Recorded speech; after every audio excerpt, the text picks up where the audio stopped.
ઓમ શ્રી ગણેશાય નમઃ. શ્રી કૃષ્ણં શરણં મમ. જય શ્રી કૃષ્ણ.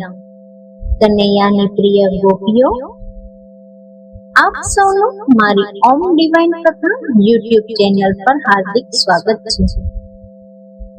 આજે હું તમને પુરુષોત્તમ માસ કથાના અધ્યાય 14 માં આવતી કથા કહી રહી છું, જેનું નામ છે શુદેવનું તપ.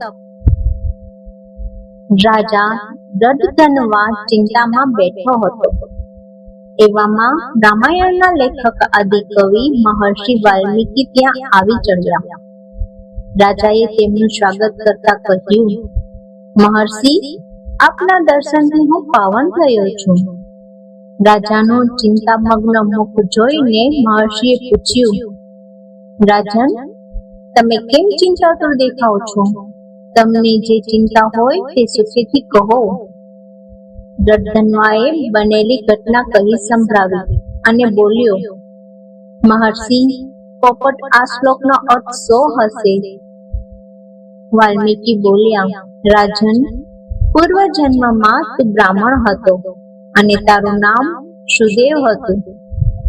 તું દ્રાવિડ દેશમાં રહેતો હતો. તારી પત્નીનું નામ ગૌતમી હતું. લગ્ન પછી લાંબો સમય વીત્યો છતાં તમને કોઈ સંતાન ન થયું. તેથી તારું મન ઉદાસ રહેતું હતું.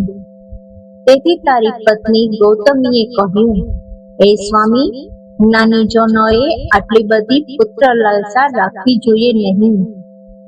પુત્ર સુખ પણ આપે છે અને દુઃખ પણ આપે છે.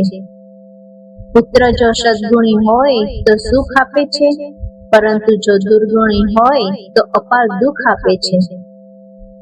પૂર્વે રાજા ચિત્રકેતુ પુત્ર શોકને લીધે વનમાં ભટકતા હતા. તેમને નારદજીએ ઉપદેશ આપી શાંત કર્યા હતા અને મહર્ષિ કંદર્પને કપિલ નામે એક સમાન પુત્ર પ્રાપ્ત થયો હતો. તેથી તેમના આનંદનો પાર રહ્યો ન હતો. પુત્ર પ્રાપ્તિ માટે ચિંતા છોડી ઈશ્વરની આરાધના કરવી જોઈએ. પોતાની પ્રિય પત્નીના મધુર વચનો સાંભળી શુદેવ તેને લઈને વનમાં ગયો અને ત્યાં સરિતા તીરે એક પર્ણકુટી બાંધી તપ કરવા લાગ્યો. તે 5 દિવસના અંતરે સૂકા પાંદડા ખાતો અને સરિતાનું પાણી પીતો. આ પ્રમાણે તેને અનેક વર્ષ તપ કર્યું. તેના તપથી પ્રસન્ન થઈ ભગવાન વિષ્ણુ ગરુડ પર સવાર થઈ ત્યાં પધાર્યા. શુદેવે ભગવાન વિષ્ણુને પોતાને સન્મુખે ઉભેલા જોઈ સાષ્ટાંગ દંડવત પ્રણામ કર્યા. બોલીએ પૂર્ણ પુરુષોત્તમ ભગવાનની જય. હે પ્રભુ શ્રી કૃષ્ણ, આ પવિત્ર પુરુષોત્તમ માસમાં ભક્તિ, શ્રદ્ધા અને સારા કર્મ કરવાની અમને બધાને શક્તિ આપજો.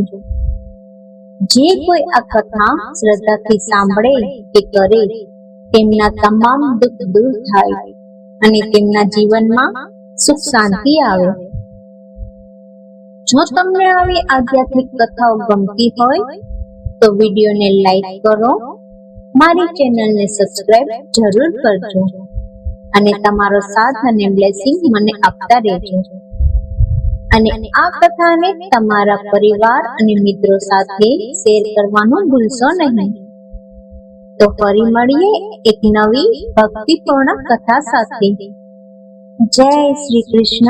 રાધે રાધે.